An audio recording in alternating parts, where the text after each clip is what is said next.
ओम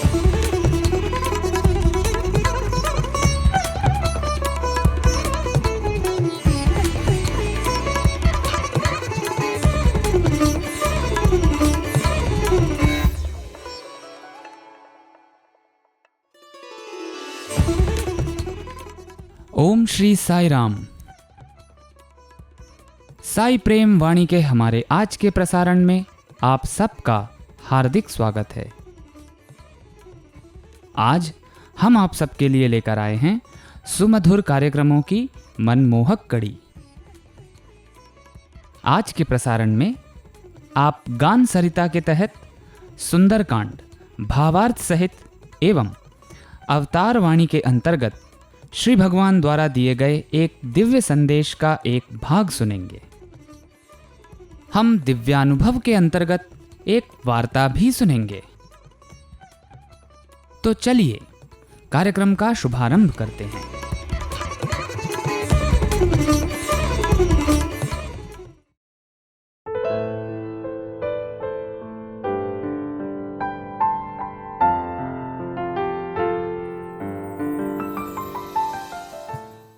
अब प्रस्तुत है हमारा कार्यक्रम अवतार वाणी।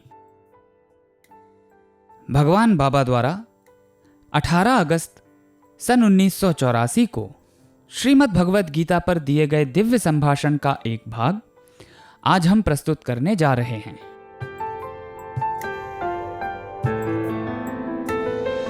प्रेम स्वरूपुलारा, విరాక్తి అనగా ఏమి?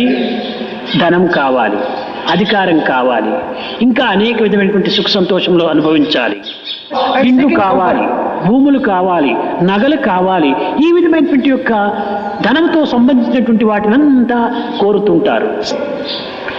ఈ విధమైనటువంటి ఐశ్వర్యము, ఈ విధమైనటువంటి ధనమును, ఈ విధమైన సంపదను ఆశిస్తుంటారు. శీలమే సదాచారము, జ్ఞానమే ఐశ్వర్యము, सदाचार में मन संपदा। धन चाहिए, अधिकार चाहिए, कई प्रकार के सुख संपत्ति चाहिए, घर चाहिए, जमीन चाहिए, गहने चाहिए। इस प्रकार से धन से संबंधित अनेक वस्तुओं की अपेक्षा करते हैं। इस प्रकार से ऐश्वर्य और धन संपत्ति मांगते रहते हैं। सच्चरित्र ही सदाचार है, ज्ञान ही संपत्ति है, सदाचार ही हमारी संपत्ति है। ఇవి నిజమైనటువంటి ధనము, ఐశ్వర్యము, సంపద. కానీ అంతర్భావంతో దీని అర్థమును గుర్తించుకోలేక బాహ్య సంబంధమైనటువంటి ఒక వస్తువాహనాదుల కోసమే మనము పరుగులెత్తుతుంటాం. ఇది అర్థార్థి అన్నారు. ఇంకా జిజ్ఞాస. జిజ్ఞాస అనగా ఏమిటి? దైవంను తెలుసుకోవాలి, దైవం అంటే ఎక్కడుంటాడు, ఏ విధంగా అతన్ని పొందడానికి మార్గము అని ఈ తత్వజ్ఞాన సమాచారం అంతా కూడా విచారణ చేస్తుంటాడు. ये ही सच्ची संपत्ति, धन और ऐश्वर्य हैं। संपत्ति से संबंधित आंतरिक भावना से अनभिज्ञ रहने के कारण बाह्य दृष्टि से धन संपत्ति के लिए दौड़ धूप करते रहते हैं। ऐसे लोगों को अर्थार्थी कहा गया है। इसके बाद जिज्ञासा। जिज्ञासा का अर्थ क्या है? जिज्ञासा का अर्थ ईश्वर को जानने की इच्छा। ईश्वर कहां रहता है, ईश्वर को कैसे प्राप्त किया जा सकता है। जिज्ञासु ऐसे तत्व ज्ञान से संबंधित जानकारी इकट्ठा करता रहता है। तत्व ज्ञानम, तत्त्वम ज्ञानम. తత్తనగా అది, తొమ్మనగా నేను, అతనేమిటి, నేనేమిటి, అతనేమిటి, నేను ఎక్కడి నుంచి వచ్చాను, నేననగా ఏమిటి, దీనికి గమ్యం ఏమిటి అనేటువంటి దీన్ని విచారించుకోవటమే ఇది జిజ్ఞాస. तत्त्वम ज्ञानम, तत् का अर्थ वह, त्वम का अर्थ मैं। वह क्या है, मैं क्या है, वह क्या है, मैं क्या है, मैं कहां से आया हूं, मैं का अर्थ क्या है, इसका गंतव्य क्या है। इस प्रकार चिंतन करना ही जिज्ञासा है। మొట్టమొదట నేనెవరు అనేటువంటి దాన్ని విచారించాలి. ఈ జగత్తు ఎక్కడి నుంచి వచ్చింది, నాకు గమ్యం ఎక్కడ, ఇవి మూడు కూడాను చాలా ప్రధానమైనటువంటివి. ఈ విషయమే తాను అనేక మంది పెద్దలను దర్శించి స్పర్శించి సంభాషించి వారి ప్రబోధనలు శ్రవణం చేసి వారి గురువుల ద్వారా లేక శాస్త్రము ద్వారా దీనిని కొంతవరకు గుర్తించుకోవడానికి ప్రయత్నించాలి. सबसे पहले हु एम आई, मैं कौन हूं, इस पर चिंतन करना चाहिए. यह जगत कहां से आया है, मेरा गंतव्य क्या है. पहले इन 3 प्रधान विषयों के बारे में बड़ों का दर्शन कर, उनका स्पर्शन कर और उनके संभाषण द्वारा उनके उपदेशों को सुनकर गुरुओं अथवा शास्त्र के द्वारा जानने का प्रयत्न करना चाहिए. ఇది కేవలం జ్ఞాతం వినటం మాత్రమే. ద్రష్టం తిరిగి దాన్ని చూడాలి, ప్రవేశం దీన్ని చేర్చుకోవాలి. అదే విధంగానే ఈ యొక్క జిజ్ఞాసుడైన తర్వాత జ్ఞానం, అది ప్రవేశం. జ్ఞానం అనగా ఏమిటి? లౌకిక జ్ఞానమా? ఇది సరి అయినటువంటి జ్ఞానం కాదు. ఇది భౌతిక జ్ఞానం, ఇది పదార్థ జ్ఞానం. यह ज्ञातुम है अर्थात मात्र सुनना. दृष्टुम फिर उसे देखना चाहिए.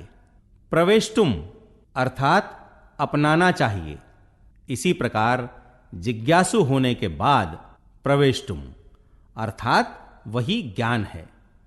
ज्ञान से क्या तात्पर्य है? क्या यह लौकिक ज्ञान है? यह सही नहीं है. यह भौतिक ज्ञान है, यह పదార్థ జ్ఞానం है. కానీ జ్ఞానం అనగా పరార్థ జ్ఞానమే నిజమైన జ్ఞానం. అది ఏ జ్ఞానం అనగా ఏమిటి? అద్వైత దర్శనం జ్ఞానం. సర్వం పరవశం దుఃఖం, సర్వం ఆత్మవశం సుఖం అని. ఆ సుఖమే నిజమైన జ్ఞానం. పదార్థ జ్ఞానాన్నే మనం ఆధారం చేసుకుంటే పదార్థం వల్ల దాని యొక్క ప్రతిధ్వనిని కానీ దాని ప్రతిఫలమును కానీ దాని యొక్క ప్రతిబింబాన్ని కానీ అనుభవించవలసి వస్తుంది. ఇది పదార్థ జ్ఞానం. यथार्थ में परार्थ ज्ञान ही सच्चा ज्ञान है. अद्वैत दर्शनम ज्ञानम सर्वम परवशम दुखम सर्वम आत्मवशम सुखम. यह सुख ही सच्चा ज्ञान है. पदार्थ ज्ञान को आधार बनाते हैं तो पदार्थ के कारण उसकी प्रतिध्वनि को अथवा उसके प्रतिफल को अथवा उसके प्रतिबिंब के अनुभव को प्राप्त करना पड़ता है. यह पदार्थ ज्ञान है. నేను ఈ యొక్క డస్కును కొట్టాను గట్టిగా, కానీ నేను ఈ బల్లను గట్టిగా కొట్టినాను అని చాలా ధైర్యంగా చెప్తున్నా. కానీ నేనెంత గట్టిగా ఈ బల్లను కొట్టానో బల్ల కూడా నన్ను అంత గట్టిగా కొట్టింది. ఎట్లా అంటే నేను కొట్టాను అనుకుంటున్నా, మంట పుట్టింది. అది కూడా నన్ను కొట్టింటేనే కదా నాకు మంట పుట్టింది. కనుకనే పదార్థ జ్ఞానము రియాక్షన్, రీసౌండ్ అండ్ రిఫ్లెక్షన్ తో కూడి ఉంటుంటుంది. కానీ పరార్థ జ్ఞానమునకు no reaction, no reflection, no resound. ఇది ఏ నిజమైనటువంటి జ్ఞానం. సెకండ్ అనేటువంటిది లేదు. मैंने जोर से मेज को मारा. मैंने जितनी जोर से मारा मेज ने भी उतनी ही जोर से मुझे मारा. मेरे मारने से जलन महसूस हो रही है ऐसा मान रहे हो, परंतु वस्तुतः मेज के मारने से जलन हो रही है. अतः पदार्थ ज्ञान रिएक्शन, रिफ्लेक्शन, रिसाउंड से युक्त होता है, परंतु परार्थ ज्ञान में no reaction, no reflection, no resound. यही यथार्थ ज्ञान है. सेकंड है ही नहीं. ఏకం ఏవా అద్వితీయం. రెండవది ఒకటి ఉంటే కదా దానివల్ల ఒక భయమో, దానివల్ల ఆనందమో, దాన్ని పొందాలని ఇచ్చను ఏదో ఒకటి కలుగుతుంది. రెండవదే లేదు జ్ఞానంలో. కానీ దానిని విజ్డమ్ అని చెప్పవచ్చును, కానీ జ్ఞానం అనకూడదు. ఆ విజ్డమ్ తత్వం లోపల నువ్వు డఫ్ అండ్ డమ్ అయిపోతావు. ఏది నీవు వినలేవు, ఏది నీవు చూడలేవు, సర్వంలో లీనమైపోన్నావు. అది శాశ్వతానందం. ఇది బోధించేటువంటిది ఒక నిజమైనటువంటి దైవత్వం. एकमेव अद्वितीयम ब्रह्मा. दूसरे के होने पर ही उससे भय या आनंद या उसे प्राप्त करने की इच्छा होगी. यहां दूसरा है ही नहीं, अतः इसे विजडम कह सकते हैं, ज्ञान नहीं. उस विजडम में तुम बधिर और मूक हो जाते हो. तुम कुछ नहीं सुन पाते हो, देख नहीं पाते हो, उसमें विलीन हो जाते हो, वही शाश्वतानंद है। इसका उपदेश देने वाला ही यथार्थ दैव तत्व है। కనుకని ఇందులో భక్తి మార్గంలో 4 విధములుగా ఉండేటువంటి దానిని ఒక చిన్నగా కథగా చెప్పి నా యొక్క ప్రసంగం ముగిస్తాను. ఒక శ్రీమంతుడు ఉండేటువంటి వాడు. ఆ శ్రీమంతునకు 4 భార్యలు ఉండేటువంటి వారు. ఇతనికి ఏదో ఒక కార్య నిమిత్తమై తాను పరదేశమునకు వెళ్ళాడు. ఆ పరదేశంలో కొంతకాలం నివసించాడు. తాను తిరిగి స్వదేశానికి వచ్చే పూర్వము 4 భార్యలకు జటస్ రాశాడు. भक्ति मार्ग के 4 प्रकारों के बारे में एक छोटी सी कहानी सुनाकर अपना प्रवचन समाप्त करता हूं। एक धनवान व्यक्ति रहता था। उसके 4 पत्नियां थीं। एक निजी कार्य पर वह विदेश गया। कुछ दिनों तक वहां रहा। लौटने से पहले उसने 4 पत्नियों को पत्र लिखा। అందులో పెద్ద భార్యకు ఒక లెటర్ రాశాడు, చిన్న భార్యకు, మూడో భార్యకు, నాలుగో. ఏం రాశాడు? నేను నెక్స్ట్ వీక్లో నేను వస్తున్నాను, మీకు ఎవరెవరికి ఏమేమి కావాలి మీరు ఒక పట్టీ రాసి పంపించండి, ఇక్కడి నుంచి నేను అన్ని తీసుకొని వస్తాను అన్నాడు. 4వ భార్య చిన్న వయసు కనుక ఈమె రాసింది ఏమిటండి, మీరు వచ్చే సమయంలో ఆ దేశంలో లేటెస్ట్ ఫ్యాషన్గా ఉండేటువంటి చీరలు, ఫ్యాషనబుల్ నగలు అంతా తీసుకురామని. చేరింది అతనికి పాపం. 2వ భార్య రాసింది ఏమిటండి, నాకు ఈ జబ్బుతో నేను బాధపడలేకపోతున్నాను, మన భారతదేశంలో ఎక్కడ కూడా చిక్కటం లేదు మందులు, ఈ యొక్క నా జబ్బుకు సంబంధించినటువంటి మందులు ఏమైనా ఉంటే మీరు పట్టుకుని రండి అని ఆమె మందుల లిస్ట్ రాసి పంపించింది. क्या लिखा? मैं अगले हफ्ते लौट रहा हूं, तुम लोगों को क्या क्या चाहिए एक फहरिस्त बनाकर भेज दो, मैं यहां से लौटते समय सब कुछ लाऊंगा। चौथी पत्नी ने लिखा, अजी आप लौटते समय उस देश में मिलने वाली लेटेस्ट फैशन की साड़ियां और आधुनिक ढंग के फैशनेबल गहने ले आइए। दूसरी पत्नी ने लिखा, अजी मैं इस बीमारी से बहुत परेशान हूं, हमारे भारत देश में कहीं अच्छी दवाएं उपलब्ध नहीं हैं, इसलिए वहां से मेरी बीमारी के लायक की औषधियां ले आइए। उसने दवाओं की एक फहरिस्त बनाकर भेजी। 3వ భార్య ఆమె రాసింది, ఆమె కొంచెం ఆధ్యాత్మిక మార్గంలో ఉండేటువంటిది. అక్కడ ఏమైనా మహనీయులు ఎవరైనా ఉన్నారో, ఎవరైనా పెద్దలు ఏమైనా ఉంటుంటే, ఆధ్యాత్మిక గ్రంథాలు ఏమైనా ఉంటుంటే, కొన్ని ఫోటోలు ఉంటే పట్టుకుని రాండి అని ఈమె రాసింది. పెద్ద భార్య రాసింది, నాకు ఏమి వద్దండి, మీరు వస్తే క్షేమంగా నాకంతే చాలని రాసింది. तीसरी पत्नी आध्यात्मिक मार्ग में चलने वाली थी। उसने लिखा, उस देश में कोई संत महात्मा हो तो उनकी आध्यात्मिक रचनाएं और कुछ फोटो ले आइए। बड़ी पत्नी ने लिखा, मुझे कुछ भी नहीं चाहिए, आप सकुशल लौट आइए, वही मेरे लिए काफी है। సరే, 4 జాబులకు తగినటువంటి జవాబులు. 4వ భార్య నగలు చీరలు తెచ్చిచ్చాడు. 2వ భార్యకు తగినటువంటి యొక్క మందులంతా తెచ్చి 2వ భార్యకి ఇచ్చాడు. 3వ భార్యకు తగినటువంటి గ్రంథాలంతా తెచ్చి 3వ భార్యకి ఇచ్చాడు. మొదటి భార్య ఇంట్లో పోయి భర్త కూర్చున్నాడు. అప్పుడు ఈ 3 భార్యలకు చుప్పనాతి బుద్ధి బయలుదేరింది.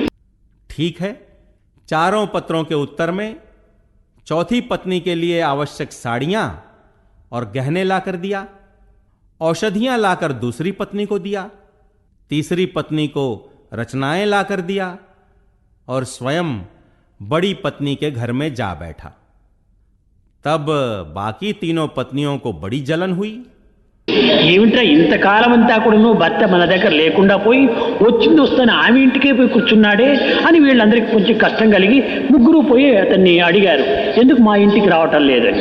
అప్పుడు భర్త చెప్పాడు, నీవు కోరింది నగలు చీరలు, నీవు కోరిందంతా కూడా మందులు మాకులు, ఈమె కోరిందంతా గ్రంథాలు, కానీ ఈమె కోరింది నన్నే కోరింది, కనుక ఎవరు ఏ విధంగా కోరుతారో వారికి నేను అనుగ్రహిస్తాను. वाह, इतने दिनों तक पति हमारे पास नहीं रहा, आते आते ही उसके घर जा बैठा, ऐसा उन्होंने विचारा। उन्हें जरा कष्ट हुआ तो वे तीनों उसके पास गईं और उनके घर न आने के बारे में पूछी। तब पति ने कहा, तुमने गहने और साड़ियां, तुमने औषधियां, तुमने ग्रंथ मांगा, परंतु इसने मुझे मांगा, इसलिए जो जिस प्रकार मांगते हैं मैं उसी प्रकार अनुग्रह प्रदान करता हूं। సకలైశ్వర్య సంపన్నుడే ఈశ్వరుడు, అతనే శ్రీమంతుడు. అతను ఇహలోకం నుంచి పరలోకములో ఉంటున్నాడు. అక్కడి నుంచి ఆర్తి, అర్థార్థి, జిజ్ఞాసి, జ్ఞాని ఈ నలుగురు కూడాను అతని సతులు. ఎవరెవరు ఏమేమి కోరుతుంటారో వాళ్ళకు తదాస్తు తదాస్తు అని అందిస్తుంటాడు. ఎవరు నీవే తప్పని తప్పరం బెరుగా అని ఎవరు తన్నే కావాలని కోరుతుంటారో వారి దగ్గర వారి హృదయంలో తానే వచ్చి కూర్చుంటాడు. కనుక మనము దేన్ని కోరితే భగవంతుడు దానిని అనుగ్రహిస్తాడు. सकल ऐश्वर्य संपन्न है ईश्वर, वही यह धनवान है। आर्त, अर्थार्थी, जिज्ञासु और ज्ञानी ये चारों उसकी पत्नियां हैं। जो कोई जो कुछ मांगता है तो तथास्तु तथास्तु कहकर उन्हें देता रहता है। जो तेरे सिवा प्रभु कोई मेरा नहीं कहता है, सीधे जाकर उनके हृदय में बैठ जाता है। अतः हम जो मांगते हैं ईश्वर वही प्रदान करता है। అతను కల్పవృక్షం, అతను కామధేనువు.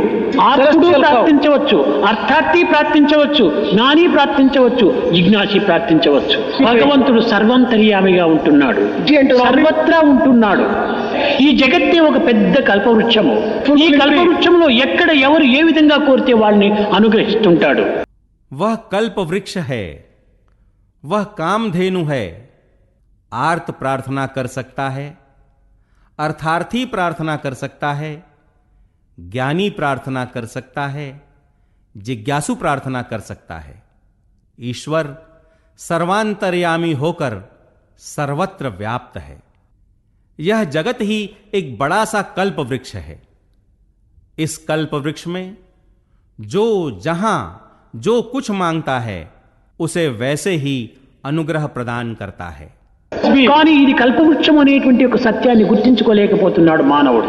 ఒక బాటసారి ప్రయాణమై వెళుతూ ఒక చెట్టు కింద విశ్రాంతి తీసుకుంటూ ఉన్నాడు. ఎండలో చాలా అలసిపోయి నడిచి వచ్చాడు. ఆ చెట్టు నీడ చాలా చల్లగా ఉంటుండాలి. కూర్చున్నాడు, కొంత విశ్రాంతి తీసుకున్నాడు. అయ్యో, చల్లటి నీరు ఉంటే ఎంత హాయిగా ఉంటుండును, ఇక్కడ లేకపాయనే అని అనుకున్నాడు. కానీ తక్షణమే ఒక మరచెమ్ము చల్లటి నీళ్ళు కింద వచ్చింది. అది కల్పవృక్షము, అతనికి తెలియదు పాపం. నీళ్లు తీసుకున్నాడు, చల్లగా చాలా దాహం తీరిందన్నాడు. परंतु मानव इसे कल्प वृक्ष के रूप में पहचान नहीं पा रहा है। एक यात्री कहीं जाते हुए एक पेड़ के नीचे बैठकर आराम कर रहा था। धूप में चलने के कारण वह बहुत थक गया था। पेड़ की छाया बड़ी ठंडी थी। वह बैठा और कुछ आराम किया। वह विचारने लगा, हाय, ठंडा पानी होता तो कितना अच्छा होता, यहां ठंडा पानी नहीं है। तुरंत एक लोटा भर ठंडा पानी नीचे आया। उसे पता नहीं था कि वह कल्प वृक्ष है। हां, पानी ठंडा है कहकर वह पानी पिया। ఒక పరుపు పిల్లోనే ఉంటే నేను పండుకొని కొంచెం విశ్రాంతి తీసుకుని పోయి ఉండొచ్చు కదా అని ఒక పరుపు పిల్లో వచ్చి చేసింది. అది దైవ సృష్టితో వచ్చినటువంటిది కాబట్టి చాలా కంఫర్ట్గా ఉంటుంది. అది దండ్ల పెట్టి కంటే చాలా అధికంగా ఉంటుంది, మంచి కంఫర్ట్గా ఉంది. నేను ఇలాంటి పరుపును ఇలాంటి దిండును నేను ఎప్పుడు చూడలేదు. నిజంగా నా భార్యనే ఉంటే ఇది చూచి ఎంత కుళ్ళి ఉండిరో అన్నాడు. భార్య వచ్చి దిగింది. తక్షణమే అతనికి భయం ఏర్పడింది. ఈమె నా భార్యనా లేక దయ్యమా అనుకున్నాడు. తక్షణమే దయ్యంగా మారిపోయింది. ఇది తింటుందో ఏమో అన్నట్టు తినేసేసి. फिर सोचा, यदि एक बिस्तर और तकिया होते तो आराम करता। तुरंत एक बिस्तर और तकिया आ गए। दैव सृष्टि होने के कारण वे बड़े कंफर्टेबल थे, डनलप बेड से भी कंफर्टेबल थे। ऐसा बिस्तर और तकिया मैंने कभी नहीं देखा। यदि मेरी पत्नी देखती तो कितनी जलती। पत्नी नीचे उतर आई। उसे बड़ा डर लगा। उसने सोचा, यह मेरी पत्नी है या भूत है। वह तुरंत भूत बन गई। उसने सोचा, कहीं खा तो नहीं लेगी। तुरंत खा गई। అనగా ఏమిటి, కల్పవృక్షము క్రింద ఉంటుండి మనం ఎలాంటి తలంపులు తలస్తే అలాంటి ఫలితాలు మనకు జరుగుతూ ఉంటాయి. కనుక జగత్తంతా ఒక పెద్ద కల్పవృక్షము. మనం మంచి భావాలు తలిస్తే మంచినే మనకు ఫలితం వస్తుంది. కనుకని చెడ్డ తలంపులు మీరు తలంచకూడదు అని చెప్పటం. Be good, do good and see good, this is the way to God. కారణం ఏమిటనగా ఈ జగత్తంతా దైవం యొక్క సృష్టి, దైవం యొక్క సంకల్పంతో కూడినటువంటిది. तात्पर्य क्या है? कल्प वृक्ष के नीचे रहते हुए जैसे विचारेंगे परिणाम वैसे ही होंगे. सारा जगत ही एक कल्प वृक्ष है. हम अच्छी भावनाएं करेंगे तो अच्छे परिणाम ही होंगे. अतः बुरे विचार नहीं करने चाहिए. Be good, do good, see good, this is the way to God. समस्त जगत ईश्वर की ही सृष्टि है, ईश्वर की संकल्पना है. మనలో చెడ్డ తలంపులు వస్తే చెడ్డ ఫలితాలే మనకు వస్తాయి. కనుక మనం చెడ్డ తలంపులు రాకుండా దానిని ఇంద్రియ నిగ్రహం, దీనిని మనం నిగ్రహం చేసుకోవడానికి ప్రయత్నించాలి. కనుకని యువకులైనటువంటి వారు కానీ ఇక వృద్ధులు కానీ ఏ వయసు ఉండేటువంటి వారైనా కూడా మంచి భావములను అభివృద్ధి పరచుకోవాలి, మంచి పనులు చేయాలి, మంచిగా బ్రతకాలి. ఇదే మానవత్వానికి సరైనటువంటి అర్థం. हम में बुरे विचार आएंगे तो बुरे परिणाम ही प्राप्त होंगे. अतः बुरे विचार नहीं आने देना चाहिए. इंद्रियों को वश में रखने के प्रयत्न करने चाहिए. चाहे युवा हो या वृद्ध, जिस उम्र के भी हो, अच्छी भावनाओं को बढ़ाना चाहिए, अच्छे कार्य करने चाहिए, अच्छी तरह से जीवन यापन करना चाहिए. इसी में जीवन की सार्थकता है. నా రా అనగా నాశనము కానటువంటిది అని రా అనేటువంటి అర్థములకు. రా అనగా నాశనం, నర అనగా నాశనము కానటువంటి వాడు, అమృతపుత్రుడు.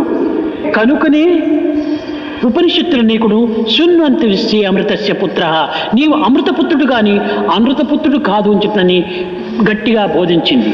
नर का अर्थ नाश रहित है, र का अर्थ नाश है, अर्थात नर का अर्थ विनाश रहित है, अमृत पुत्र है. अतः सभी उपनिषदों ने जोर देकर कहा, शृण्वन्तु विश्वे अमृतस्य पुत्रा. तुम अमृत पुत्र हो, न कि अनृत पुत्र. అంతేకాదు మా నా వా మూడు అక్షరంతో కూడినటువంటి వాడు వీడు. మా అనగా అజ్ఞానము, నా అనగా లేకుండా, వా అనగా వర్తించటం. అజ్ఞానము లేకుండా వర్తించేటువంటి వాడే మానవుడు అనేది. కానీ ఈనాడు అంత అజ్ఞానంతోనే మనం వర్తిస్తున్నాం. ఈ మానవ అనేటువంటి దానికి సరైనటువంటి యొక్క విలువ కూడా లేకుండా చేసుకుంటున్నాం. కనుక ఈ అజ్ఞానమును మనం దూరం చేసుకోవాలి. Death is sweeter than the blindness of ignorance అన్నారు. इतना ही नहीं, मानव, मा न व इन 3 वर्णों से बना है. म अर्थात अज्ञान, न अर्थात बिना, व अर्थात व्यवहार करने वाला. बिना अज्ञान के व्यवहार करने वाला ही मानव है. परंतु आज सभी अज्ञान से ही व्यवहार कर रहे हैं. मानव शब्द को भी मूल्यहीन करते जा रहे हैं. अतः हमें इस अज्ञान को दूर करना चाहिए. Death is sweeter than the blindness of ignorance कहा गया है. మన యొక్క అజ్ఞానము దూరం చేసుకోవాలంటే జ్ఞానం మనకు లభించాలి. చీకటి పోవాలంటే వెలుతురు రావాలి. అజ్ఞానం పోవాలంటే జ్ఞానం కలగాలి. జ్ఞానం కలగాలంటే అనుగ్రహం కావాలి. అప్పుడే మనం అజ్ఞానం అనే గ్రహం దూరం అయిపోతుంది. త్యాగరాజు చెప్పాడు, రామా, అనుగ్రహం అనేటువంటిది ఒక్కటి ఉంటే నాకు ఈ గ్రహములు నన్ను ఏమి చేయగలవన్నాడు. अज्ञान को दूर करना है तो ज्ञान को प्राप्त करना है. अंधेरे का दूर होना है तो उजाले को आना है. अज्ञान को दूर होना है तो ज्ञान का होना आवश्यक है. ज्ञान प्राप्त होना है तो अनुग्रह होना चाहिए. अनुग्रह के होने पर अज्ञान का ग्रह दूर होगा. इसीलिए त्यागराजू ने कहा, हे राम, तुम्हारा अनुग्रह हो तो ये ग्रह मुझे क्या कर सकेंगे. మానవుని యొక్క జీవితము కామక్రోధ లోభమోహమదాచల్యంతో ఆధారపడినటువంటిది కాదు, కానీ అనుగ్రహం పైన ఆధారపడినటువంటిది. కనుక ఈ అనుగ్రహానికై మనం పాటుపడి తగినటువంటి మానవత్వాన్ని సార్థకంగా గావించుకునేటువంటి నిజతత్వంలో మనము కొంత జగత్తుకు ఆదర్శప్రాయాన్ని అందించాలి. సతతం దైవ చింతనం, సర్వదా సర్వకార్యేషు సర్వత్రా హరిచింతనం, నాస్తి నాస్తి మహాభాగా కలికాల సమం యుగం, స్మరణాత్ చింతనాదేవ ప్రాప్తోతి పరమాంగతి అని. ఈ కలియుగం లోపల నామస్మరణకు మించినటువంటిది లేదు. मानव का जीवन काम, क्रोध, लोभ, मोह, मद, मात्सर्य पर आधारित नहीं है, वह अनुग्रह पर आधारित है. अतः इस अनुग्रह को प्राप्त करने के प्रयत्न में हमें अपने निज तत्व से अवगत होते हुए जगत के लिए आदर्श प्रस्तुत करना चाहिए. सततम दैव चिंतनम, सर्वदा सर्वकालेषु सर्वत्र हरि चिंतनम, नास्ति नास्ति महाभाग कलिकाल समम युगम, स्मरणाश्चिंतना देवा प्राप्नोसि परमां गतिम.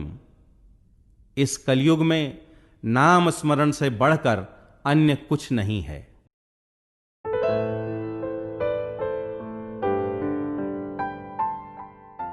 अभी आप सुन रहे थे अवतार वाणी. आज आपने भगवान बाबा द्वारा सन 1984 में श्रीमद् भगवत गीता पर दिए गए दिव्य संभाषण का एक भाग सुना.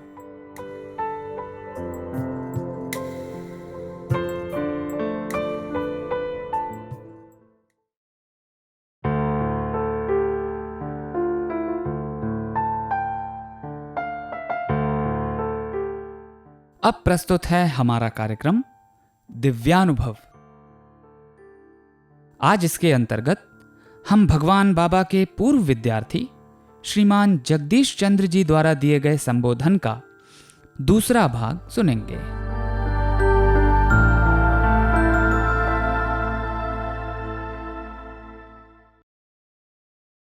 कि स्वामी, क्या मैं आपको विश्व विराट स्वरूप दिखाऊं? तो स्वामी के चेहरे पर वो अजीब सी एक मुस्कान, और स्वामी भावों पर उठा के, अच्छा तो तुम मुझे विराट विश्व स्वरूप दिखाओगे?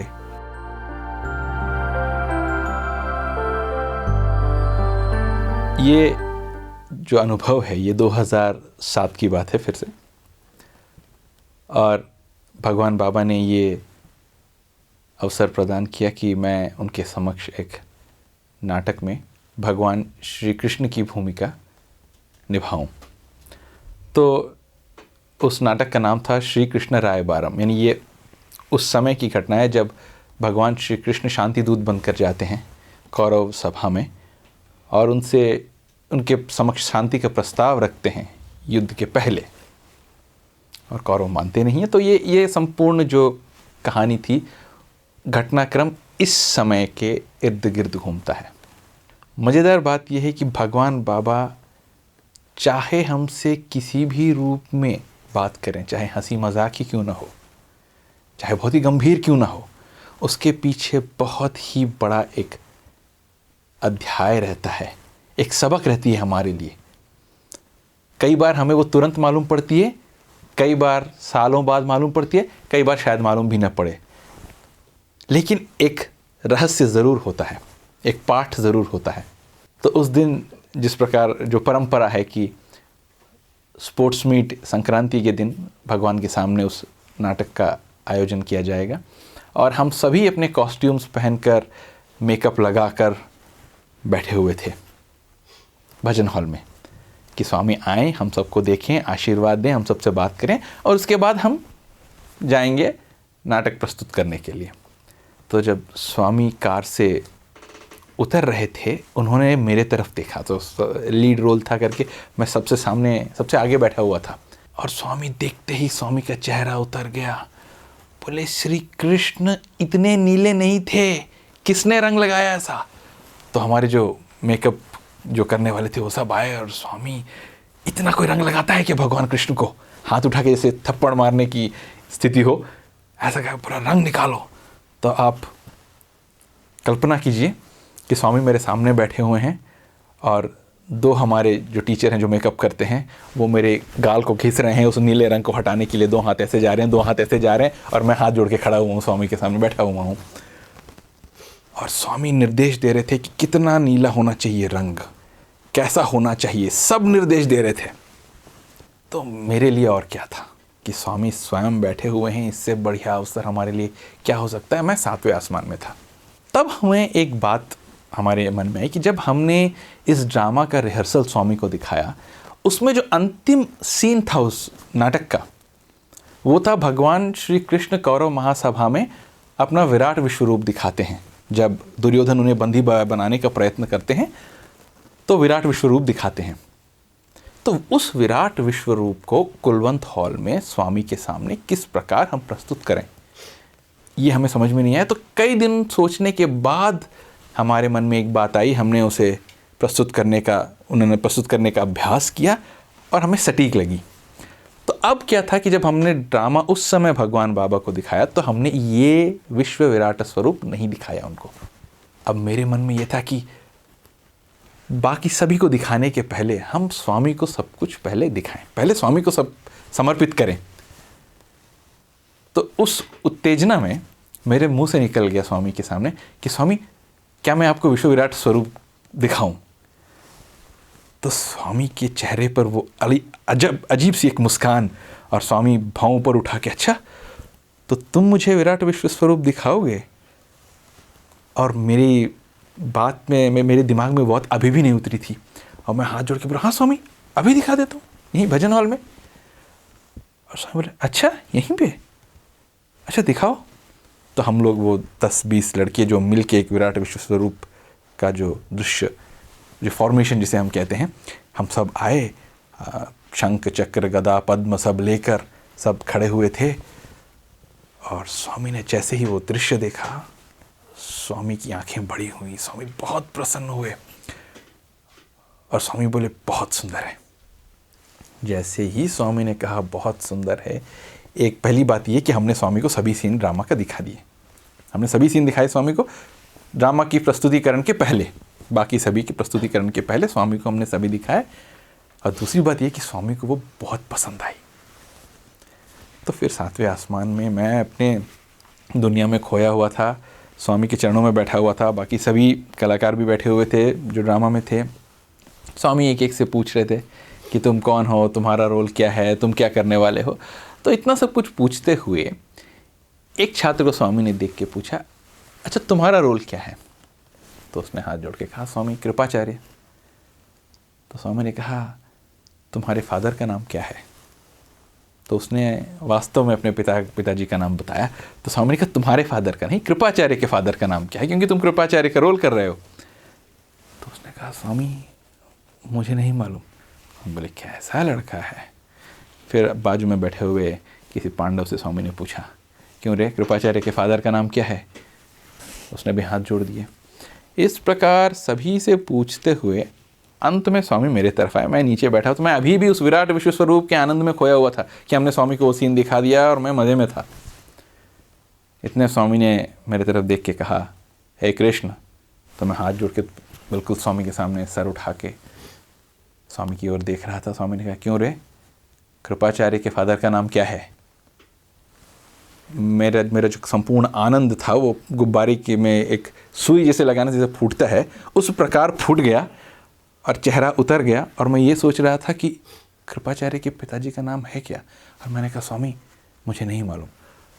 तब स्वामी बोलते हैं, क्यों रे कृष्णा, तो इतना बड़ा आदमी बन गया कि मुझे ही विश्व विराट स्वरूप के दर्शन तुमने करा दिए, लेकिन तुम्हें ये नहीं मालूम कि कृपाचार्य के पिताजी का नाम क्या है? कैसा कृष्ण है? और जैसे ही स्वामी ने ये बोला, वो गुब्बारा फूटा। आनंद के उस 7वें आसमान से नीचे उतर के आया, क्योंकि मुझे अभी ड्रामा परफॉर्म करना था, मुझे अपने नाटक में अपने भूमिका अदा करनी थी।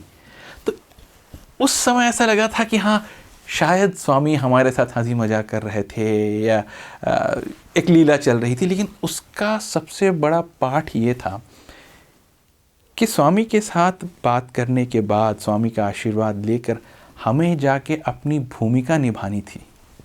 और उस समय मानसिक संतुलन का सही होना, संयम का होना, ये बहुत ही आवश्यक है।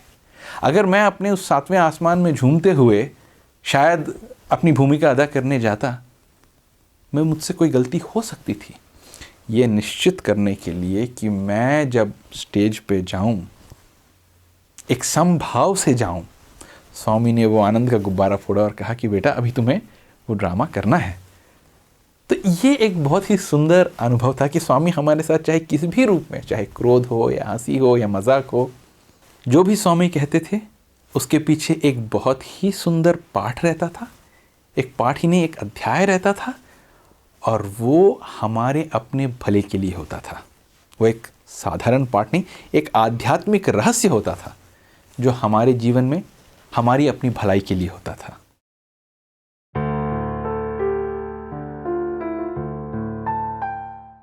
अभी आप सुन रहे थे हमारा कार्यक्रम दिव्यानुभव। आज इसके अंतर्गत भगवान बाबा के पूर्व विद्यार्थी श्रीमान जगदीश चंद्र जी द्वारा दिए गए उद्बोधन का दूसरा भाग प्रस्तुत किया गया था।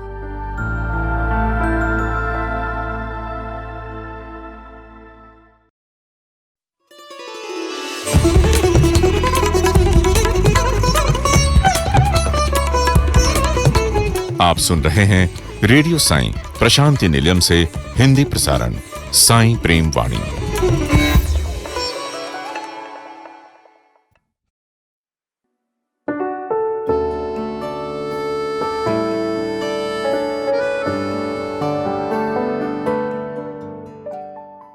अब प्रस्तुत है गान सरिता के अंतर्गत सुंदरकांड। इसे गोस्वामी तुलसीदास जी द्वारा रचित श्री रामचरितमानस से लिया गया है। संगीतमय रूप से इसे भगवान बाबा के संगीत महाविद्यालय संकाय के छात्रों ने सजाया है। ये सीडी के रूप में भी उपलब्ध है। पेश है इसका तीसरा भाग।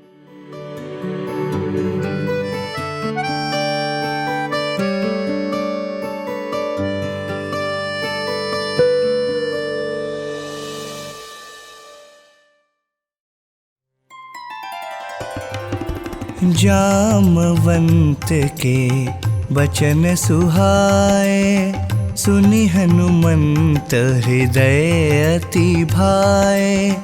तब लगी मोहि परिखेहु तुम भाई, सही दुख कंद मूल फल खाई।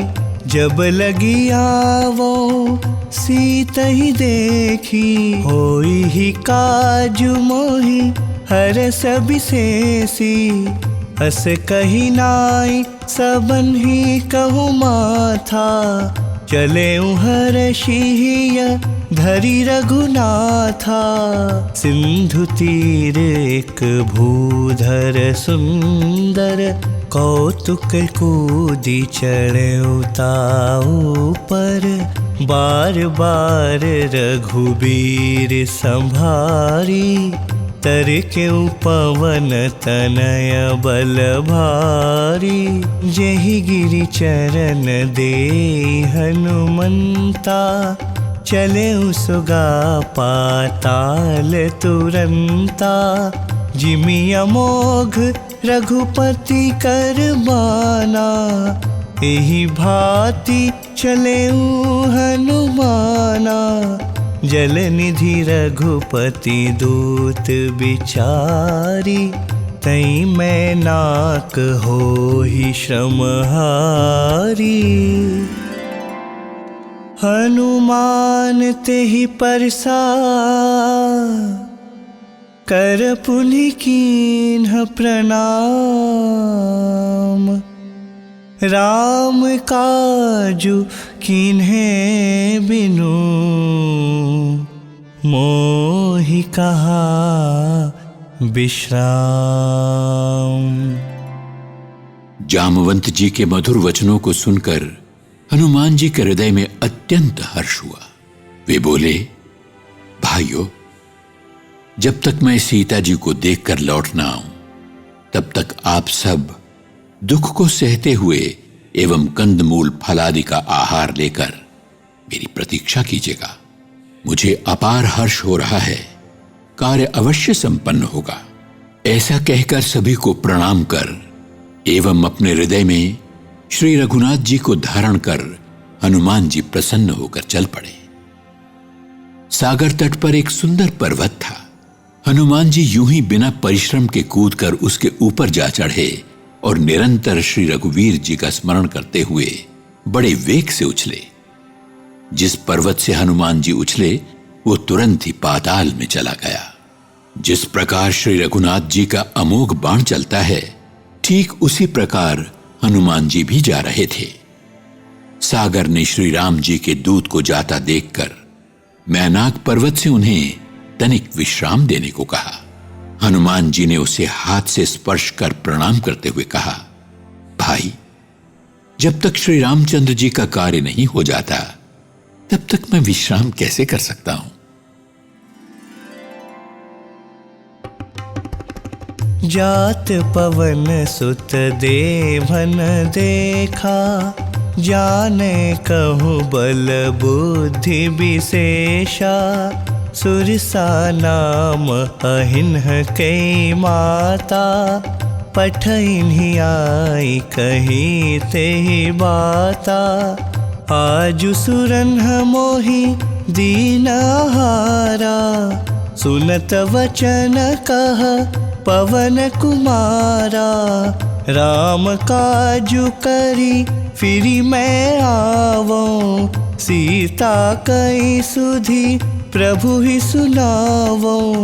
तब तव बदन पैठी हो आई, सत्य कहो मोहि जान दे माई। कवनेहु जतन देहि नहीं जाना, ग्रससि न मोहि कहेउ हनुमाना। जो जन भरि तेहि बदनु पसारा, कपितनु कीन्ह दुगुन विस्तारा।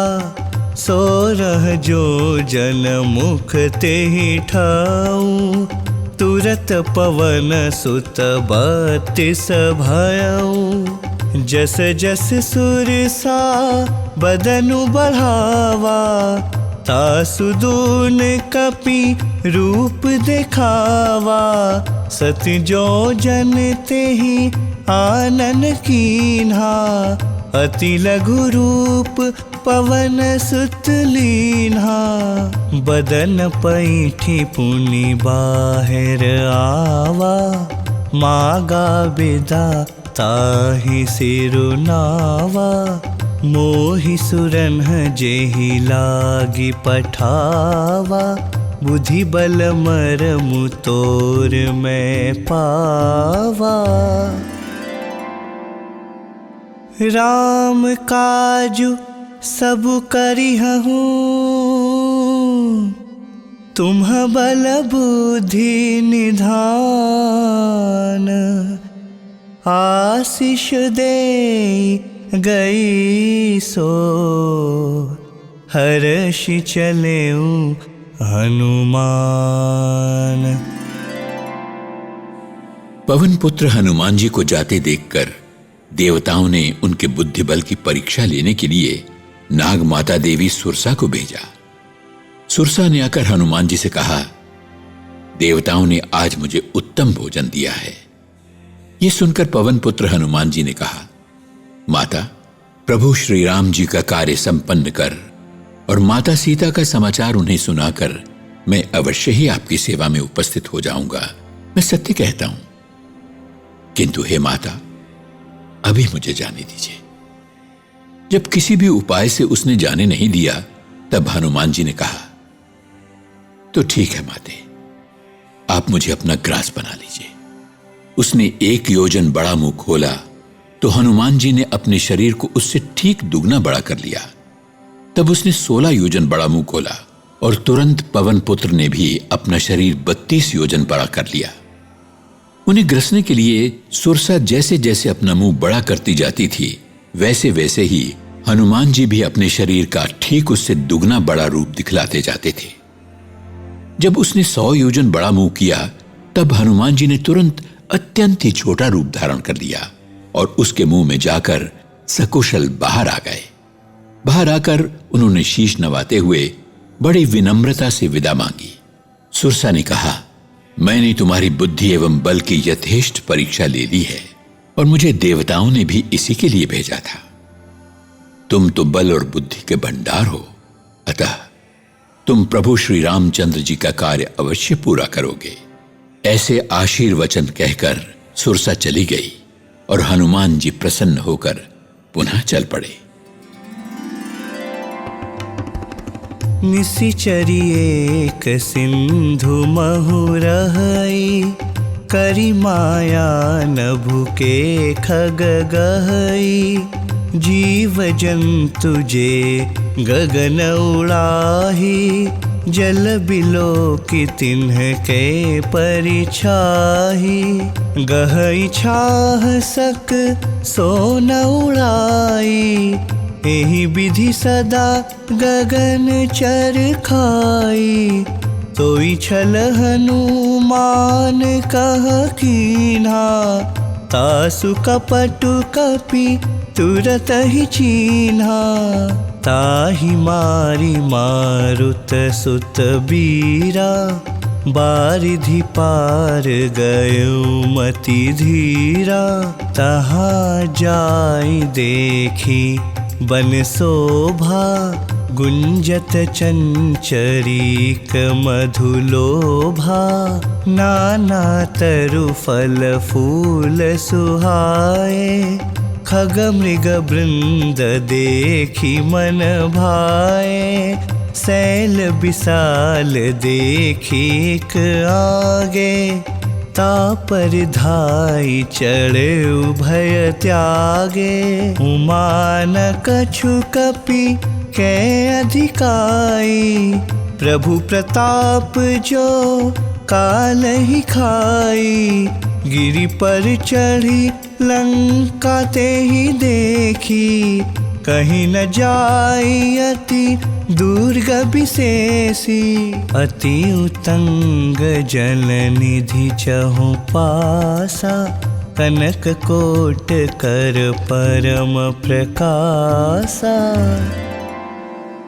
उस समुद्र में एक राक्षसी रहती थी, जो माया के द्वारा आकाश में उड़ने वाले पक्षियों की परछाई को जल में देखकर उस परछाई को पकड़ लेती थी, जिसके कारण वे आगे नहीं उड़ पाते थे और वो उन्हें खा जाती थी। उसने हनुमान जी के साथ भी ऐसा ही करने की चेष्टा की, किंतु कपिश्रेष्ठ ने उसके कपट को तुरंत ही पहचान लिया। धीर बुद्धि परम वीर पवन पुत्र उसका वध कर सागर पार सकुशल पहुंच गए। वहां उन्होंने वन की शोभा पर एक दृष्टि डाली। मधु के लोभ में भंवरे गुंजन कर रहे थे। नवीन फलों और फूलों के वृक्ष अत्यंत सुहावने थे। पशु पक्षियों के समूहों को देख उनका मन प्रसन्न हो गया। वे निर्भय होकर दौड़े और निकट ही एक बड़ी शिला पर चढ़ गए। शिवजी कहते हैं, हे उमा, इसमें कपिश्रेष्ठ की कोई बड़ाई नहीं है। ये सब तो प्रभु का प्रताप ही है, जिसके सामने काल भी कुछ नहीं है। उस चोटी पर से उन्होंने लंका नगरी का अवलोकन किया। इतना विशाल किला है कि क्या कहना। वो अत्यंत ऊंचा है और उसके चारों ओर समुद्र है। स्वर्ण पर कोटे का तीव्र प्रकाश हो रहा है।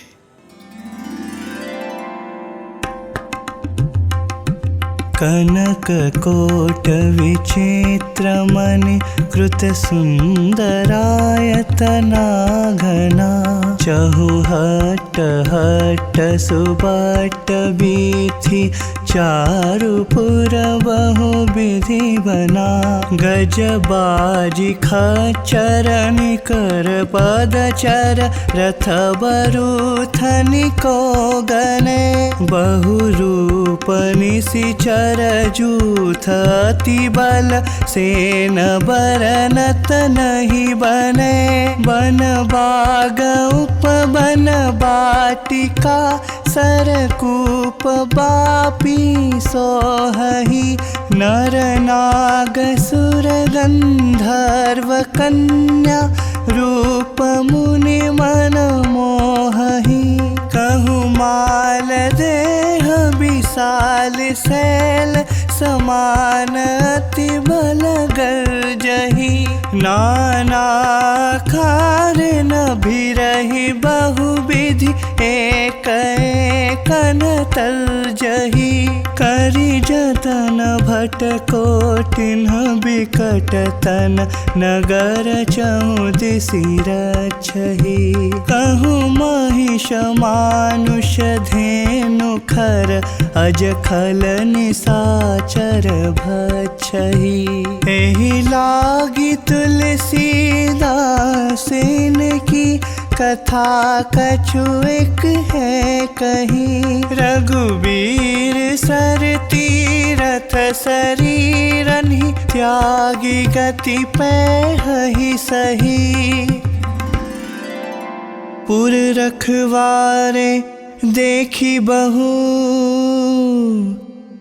कपि मन कीन्ह विचार अति लघु रूप धरो निसी नगर करो पैसार। विचित्र प्रकार की मणियों से जड़े हुए परकोटे में अंदर बहुत से सुंदर सुंदर घर हैं। सुंदर चौराहे, बाजार, मार्ग, गलियों आदि सभी से सुशोभित नगर अत्यंत ही मनोरम है। हाथी, घोड़े, खच्चरों के समूह एवं पैदल तथा रथ समूहों की गणना ही क्या, भांति भांति के निशाचरों के दल हैं। उनकी अत्यंत बलवती सेना का वर्णन करते नहीं बनता। मनमोहक वन, उद्यान, फुलवाड़ी, सरोवर, जलकूप, बावड़ियां आदि भली भांति सुशोभित हैं। मानव, नाग, देव और गंधर्वों की सुंदर कन्याएं तो मानो अपने सौंदर्य से मुनियों के मन भी मोह लें। कहीं पर्वत के समान विशाल शरीर वाले अति बलशाली पहलवान गरज रहे हैं। वे अनेक अखाड़ों में आपस में कई प्रकार से भिड़ते हैं और एक दूसरे को ललकारते हुए चुनौती देते हैं। भयंकर शरीर वाले योद्धा बड़े चौकन्ने होकर नगर के चारों ओर से रक्षा कर रहे हैं, तो कहीं दुष्ट दानव भैंसों, मनुष्यों, गायों, गधों और बकरों आदि को खा रहे हैं। तुलसीदास जी ने इन सब का थोड़ा बहुत वर्णन इसलिए किया है क्योंकि ये सभी निसंदेह प्रभु श्री राम जी के तीर्थ रूपी बाणों में शरीर त्याग कर ही मोक्ष पाएंगे। नगर के रखवालों की विशाल संख्या को देखकर कपिश्रेष्ठ ने सोचा कि रात्रि के गहन अंधकार में ही अति सूक्ष्म रूप में नगर में प्रवेश करना उचित होगा। मसक समान रूप कपिधरी लंकहि चले सुमिरी नरहरि नाम लंकिनी एक निशिचरी सो कह चले सी मोहि निंदरी जाने ही नहीं मरमु सठ मोरा मोर आहार जहाँ लगी चोरा मुट्ठी का एक महाकपिहनी रुधिर बमत धरनी ठन मनी पुनि संभारी उठी सोलंका जोरी पानी कर विनय सशंका जब रावण ही ब्रह्म बर दीन्हा चलत बिरंची कहाँ मोहि चीन्हा बिकल हो सीते कपि के मारे तब जाने सुनि सिचर संघारे तात मोर अति पुण्य बहुता देखऊ नयन राम कर दूता तात स्वर्ग अपवर्ग सुखा धरिय तुलाइक अंग तूल न ताहि सकल मिली जो सुख लव सत्संग। हनुमान जी एक मच्छर के समान सूक्ष्मतम रूप धारण कर नर रूप प्रभु का आवाहन कर लंका में चले। द्वार पर लंकिनी नामक राक्षसी ने उन्हें रोककर पूछा, बिना मेरी अनुमति के कहां जा रहा है?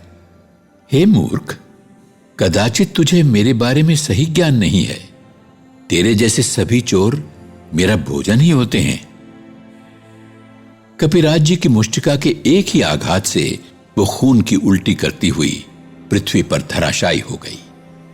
पुनः अपने आप को संभालकर उसने हनुमान जी से प्रार्थना करते हुए कहा, जब ब्रह्मा जी ने रावण को वरदान दिया था, तब चलते समय उन्होंने मुझे निशाचरों के पतन का ये लक्षण भी समझा दिया था कि जब मैं किसी वानर के आघात से व्याकुल हो उठूंगी, तब इसका तात्पर्य होगा कि असुरों का अंत अब निश्चित है। मेरे अहोभाग्य जो मैं प्रभु श्री रामचंद्र जी के दूत के दर्शन कर कृतार्थ हो सकी।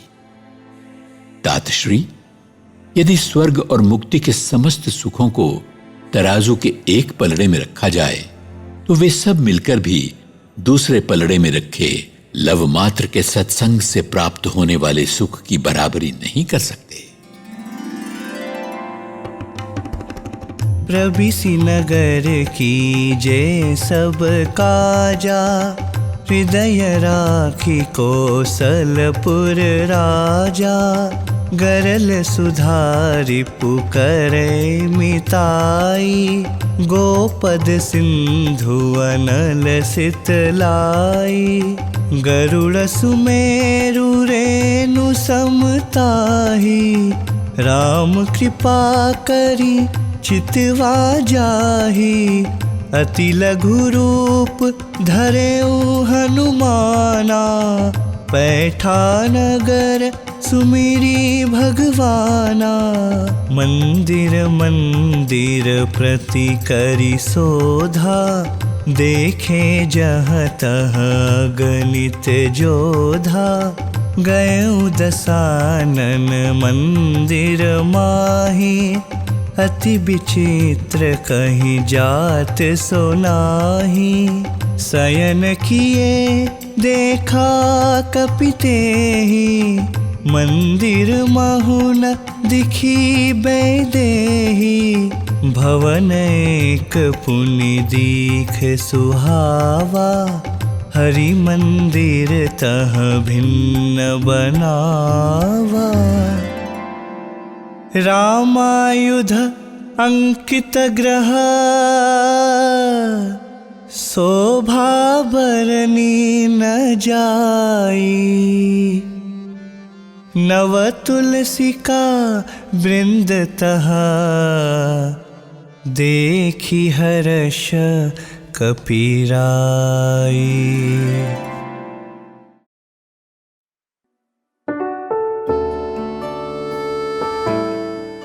अभी आप सुन रहे थे गान सरिता। आज इसके अंतर्गत हमने श्री रामचरितमानस के सुंदरकांड का तीसरा भाग सुना। इसे स्वामी के म्यूजिक कॉलेज के विद्यार्थियों ने ससंगीत प्रस्तुत किया था। ये सीडी के रूप में भी उपलब्ध है।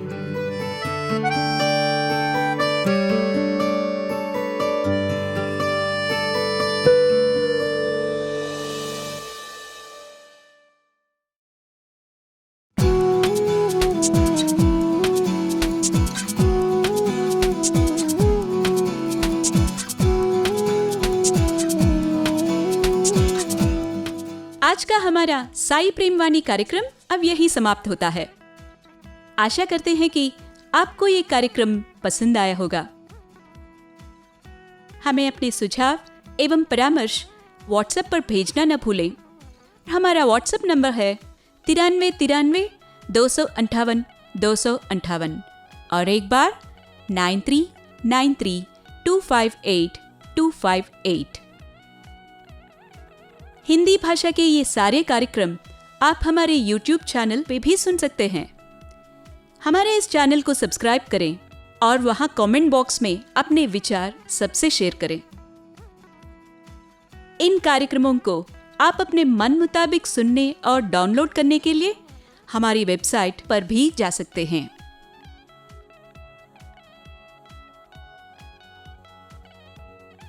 ये सोच के तोड़ दी तस्बीह हमने कि गिन गिन के क्या नाम लेना उसका जो बेहिसाब देता है। ऐसा असीमित प्रेम बरसाने वाले भगवान के चरणों में हम हमारा तन, मन, धन, अपनी हर श्वास समर्पित करते हुए आप सभी से विदा लेते हैं। जय साई राम।